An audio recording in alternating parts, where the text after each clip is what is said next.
Olá, pessoal, sejam novamente bem-vindos ao canal da Associação Espírita Teresa d'Ávila, que vem apresentando há um ano, pessoal, a série Aspectos Morais na Revista Espírita, que tem como objetivo incentivar e divulgar os 12 volumes das revistas espíritas publicadas por Allan Kardec entre os anos de 1858 e 1869.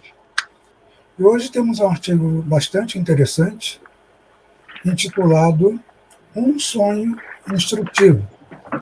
É isso aí, gente. Os sonhos também podem ser instrutivos. É só prestarmos atenção a eles, como o Kardec prestou atenção em um sonho que ele teve. Né? E esse artigo está na Revista Espírita de junho de 1866. E comigo estão os companheiros Felipe Rocha e Sônia Hoffmann. Tudo bem, Soninha? Tudo bem, vamos sonhar juntos hoje. Vamos sonhar juntos. E não é sonho de padaria. Então, pessoal, é um prazer, uma satisfação nós estarmos aqui hoje, novamente, junto com o Eduardo, juntamente com o Felipe, e estamos aqui para conversarmos sobre mais um artigo da Revista Espírita, e sempre lembrar para aquelas pessoas que queiram ler na íntegra todo o artigo e não tiverem condições de ter a revista física, podem ir até o site da FEB, feb.net, e lá baixarem todas as edições da Revista Espírita gratuitamente para o seu computador e assim lerem na íntegra ou então consultarem o Wikipedia também, que também vocês vão encontrar todas as edições da Revista Espírita. Uma retificação, é no Cardepedia. O que eu disse? Wikipedia. Ah, desculpe, então. É Cardepedia. Tá. É parecido. Então, tudo bem, Felipe? Olá, Soninha. Olá, Dudu. Olá, nossos amigos que estão nos acompanhando aí. Tudo certo? Tudo bem? Que a gente possa ter um bom encontro aí. Possamos sonhar, né, Sônia? Como é o tema do nosso encontro de hoje. E que a gente possa sonhar com o senso crítico e analítico do Kardec, né? Para que a gente tire boas conclusões desse nosso sonho gostoso que nós vamos ter agora. É interessante perceber, né, que Kardec, no início do artigo, ele diz que ele não ligava muito para a interpretação dos sonhos, né, principalmente quando os sonhos para ele não tinham muito sentido. Mas esse, por ser tão vivo, tão assim, diferente, ele resolveu dar especial atenção a esse sonho. E ele, então, relata o sonho para nós, nesse artigo, e depois consulta o doutor Demer, né, para que lhe dê mais explicações, né, sobre o significado desse sonho. Mas antes, vou pedir ao nosso amigo Felipe para ler esse sonho tão interessante, e vocês vão perceber um detalhe muito específico, muito, né, peculiar nesse sonho de Kardec, que vocês já vão adivinhar qual é quando o Felipe acaba de ler. Vamos lá, Felipe? Vamos lá. Então o Kardec começa transcrevendo o sonho da seguinte forma. Num lugar que nada lembrava a nossa memória e que se parecia com uma rua, havia uma reunião de indivíduos que conversavam. Nesse número, só alguns nos eram conhecidos em sonho, mas sem que os pudéssemos designar pelo nome. Considerávamos a multidão e procurávamos captar o assunto da conversa quando, de repente, apareceu no canto de uma muralha uma inscrição em letras pequenas, brilhantes como fogo, e que nos esforçamos para decifrar. Estava assim concebida. Descobrimos que a borracha enrolada sob a roda faz uma légua em 10 minutos, desde que a estrada, reticências. Enquanto procurávamos o fim da frase, a inscrição apagou-se pouco a pouco, e nós acordamos. temendo esquecer as palavras singulares, apressamo-nos em as transcrever. E aí, Soninha, o que ele sonhou ali, Soninha? Ou seja, ele teve todo porque ele sonhou com a questão do pneu, né? Do pneu, porque uma borracha em torno de uma roda era o pneu. E era uma questão que já vinha sendo trabalhada desde 1838. Lá o Charles Goodyear, ele já vinha trabalhando com esse processo de vulcanização. Mas foi indo até teve também uma pessoa na França, que o Goodyear ele era da Inglaterra, teve um francês que também estava todo envolvido nesse estudo e também teve um escocês, que foi Dunlop, mas só em 1888 é que realmente é colocado a borracha, não é o pneu com uma câmara com ar, ele justamente ele vai sendo utilizado. A partir daí é que ele começa. Mas havia todo esse intervalo de tempo. Então havia várias pessoas, várias assim pessoas estudando todo esse processo do pneu, não é? Dessa organização do pneu, de como auxiliar no processo de locomoção e como facilitar.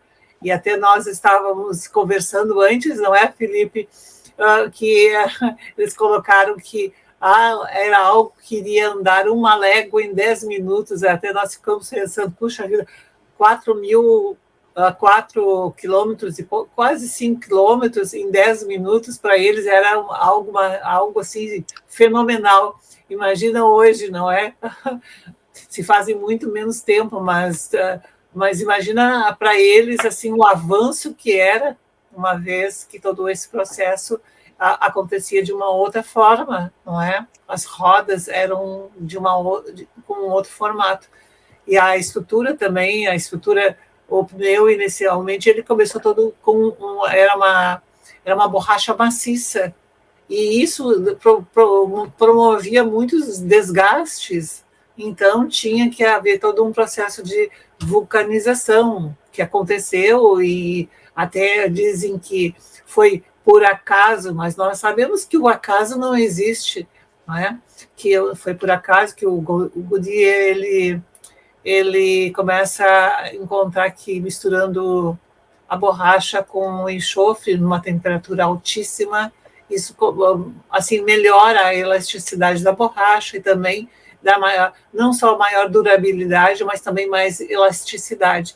Então, isso vai acontecendo. Então, isso estava circulando no nosso planeta, todo esse processo que traz essa invenção, essa agilização, essas descobertas industriais que vão facilitando o processo de locomoção de todos nós nos dias de hoje e naquela época também. Ou seja, né, como dizem, as ideias estavam no ar, né, pairando no universo. E primeiro se deu bem, né, Felipe? E como a gente viu ali, o primeiro que recebeu isso aí do plano espiritual foi o Kardec, né, Dudu? O plano espiritual veio, falou para ele enrolar a borracha numa roda, e ele que descobriu o pneu, foi isso, né? Ou não? Porque é isso que a gente vai pensando, né? Puxa, como é fácil, né? O plano espiritual vem, escolhe alguém, passa a informação, e aí o cara descobriu. Quando a gente vai terminando de ler o texto, né? A gente está incentivando nossos leitores aí, nossos ouvintes a lerem, né? A gente vai percebendo outras coisas. Mas é bem interessante essa visão, né? E desperta isso na gente. Puxa, mas é tão fácil, então quer dizer que o plano espiritual só passa assim a informação? O Kardec descobriu? Os espíritos de luz que vieram trazer para o Kardec? Acho que não foi bem por aí. Agora, no na verdade, transcurso do nosso encontro que nós vamos descobrir. Ele anteviu uma reunião, né, de pesquisadores encarnados que estavam na espiritualidade, emancipados, conversando sobre isso. Né? Mas essa explicação é o Dr. Demer que dá para ele, não é? E cabe aqui até nós falarmos que o Dr. Demer ele estava desencarnado há pouco tempo. Ele foi um médico homeopata bastante importante, bastante significativo para os franceses, e ele era o que podemos dizer assim, fazer uma analogia com o Dr. Bezerra de Menezes, não é? Era o Dr. Bezerra de Menezes, que o que era para o Brasil, o Dr. Demer era para os franceses. Ele era um médico homeopata e ele cuidava muito das pessoas, dos mais pobres, enfim, de todas as pessoas. E ele desencarna, o Demer, em janeiro de 65, mas em março de 65 ele já estava trabalhando, dando mensagens. E aqui ele vem e ele vai colaborando, porque como o Allan Kardec ele estava adoentado, e essa é uma outra questão que nós podemos trabalhar até em outra oportunidade. Então, ele vai e consulta o Dr. Demer, mas em espírito, e ele faz uma explicação justamente nessa linha que o Felipe vem trazendo, não é? Do quanto muitas vezes as pessoas pensam, é muito fácil, então tá, então os amigos espirituais vão lá e sopram no ouvido de alguém, faça isso e está feita a história. Não é exatamente isso. Ele foi explicando o quanto os processos de emancipação são importantes, até mesmo para que possa se entender. E no caso ali, naquela questão, foi para que o Allan Kardec ele começasse a prestar mais atenção nos aspectos da importância do sonho, dos processos de emancipação. E como o Demer explica, não eram espíritos desencarnados que estavam reunidos, mas sim eram espíritos encarnados que, durante o sono, estavam emancipados e estavam reunidos conversando. Trocando ideias. Trocando ideias, né? Era um conselho. Era um conselho, interessante. Eu quis fazer essa provocação justamente, Sônia, para que a gente visse assim, né, que a gente vai lendo e vai tendo esse sentimento, puxa, mas como é fácil, né? Mas na verdade, na natureza, tudo é fruto do trabalho, não é? Então, os espíritos que, emancipados do corpo, continuam trabalhando, né? Continuam observando, continuam estudando e trocando ideias. E essa troca de ideias, inclusive, ocasiona, né, os fenômenos que a gente acaba conhecendo de descobertas ao mesmo tempo, ideias gêmeas, como chamam, né? Sim. Então, são ideias semelhantes ou quase iguais, na verdade, que ocorrem em locais do globo ao mesmo tempo, sem que haja uma comunicação entre os inventores, entre os cientistas, enfim. Então, isso é muito legal. A gente tem várias... Tanto é que nessa questão do pneu, teve um francês que patenteou, quase que bem dizer na mesma época que o escocês. Né? Eles patentearam quase que na mesma época essa questão do pneu. Né? E até houve todo um processo assim, de valorização. Então, depois foi a justiça deu para esse escocês, o Dunlop, foi ele que ficou assim, patenteou com ele exatamente essa questão. Mas lá esse processo todo estava há mais de 50 anos circulando, quer dizer, a coisa não aconteceu do dia para a noite, assim.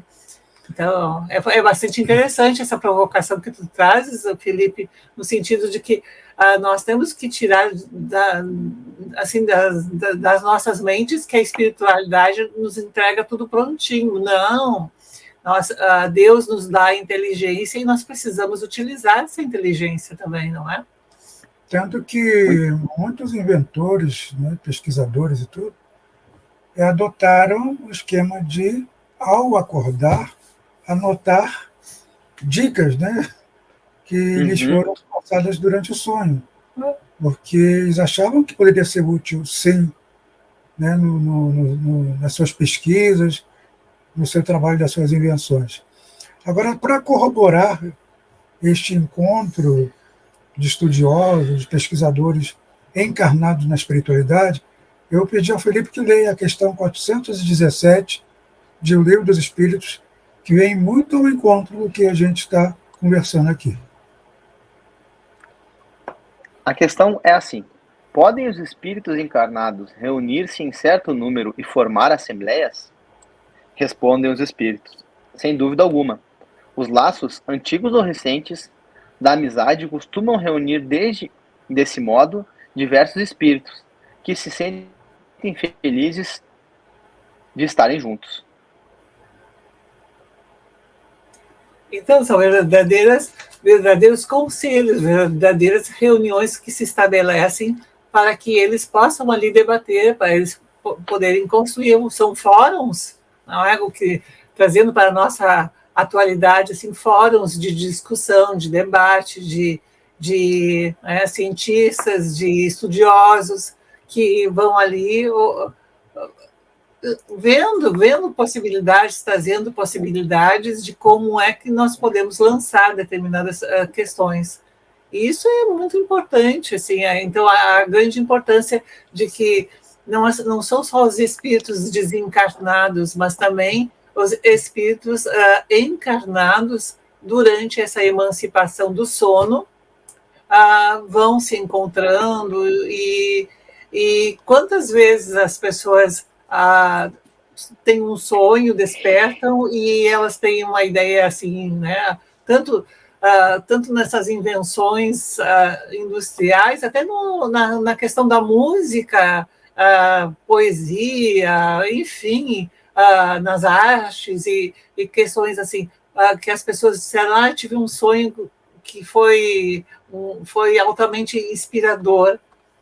E isso vem assim colaborando com essa questão de que durante esse processo de emancipação nós podemos estar em contato com demais espíritos encarnados ou com espíritos desencarnados e ali vamos juntos organizando todo esse processo de conhecimento. É interessante essa questão, né, que a gente comentou das ideias gêmeas, das ideias que flutuam, navegam pelo universo, e quem pegar primeiro se deu bem, né? Na hora de como é que é o nome de patentear, né?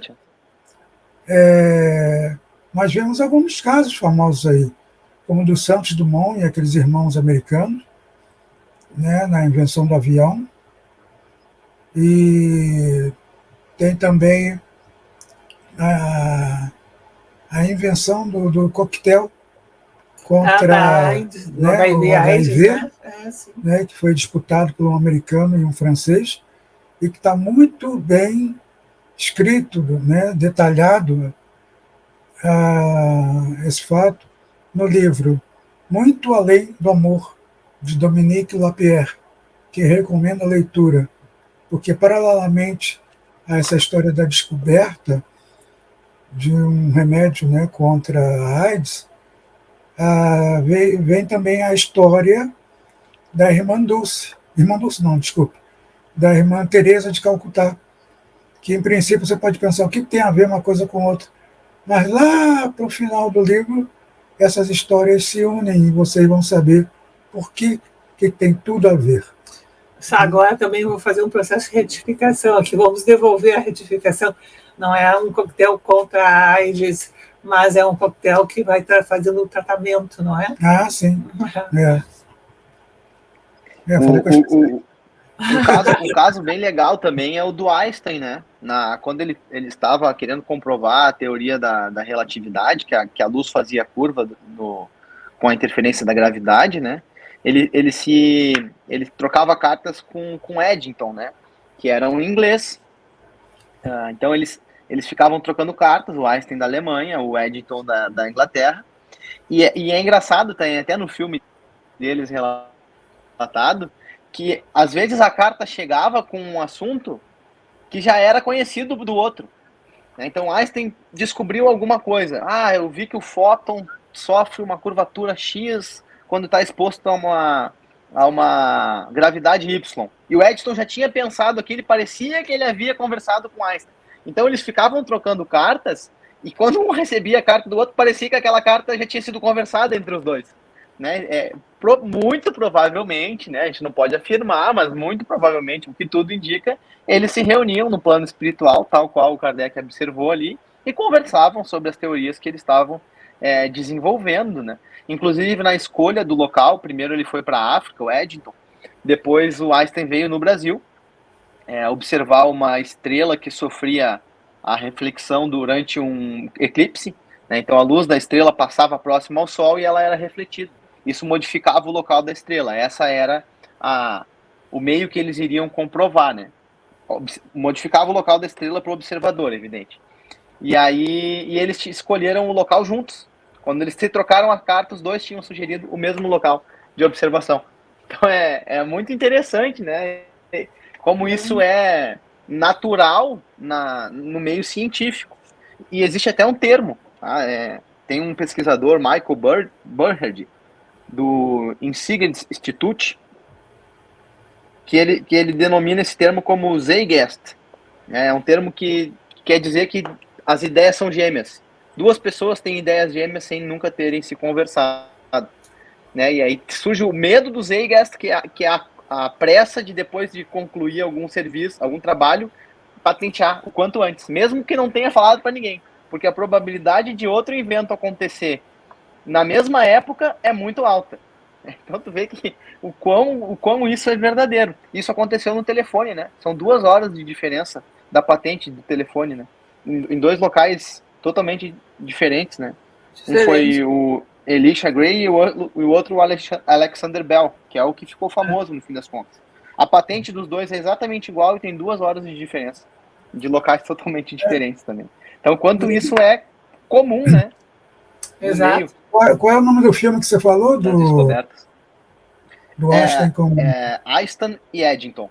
Tá eu acho que hoje está disponível no HBO Max. Certo. É bem interessante o filme, é bem legal de ver. Parece nome de dupla sertaneja, né? Oi? Parece nome de dupla sertaneja, né? Exato. Einstein e Edson. Eddington.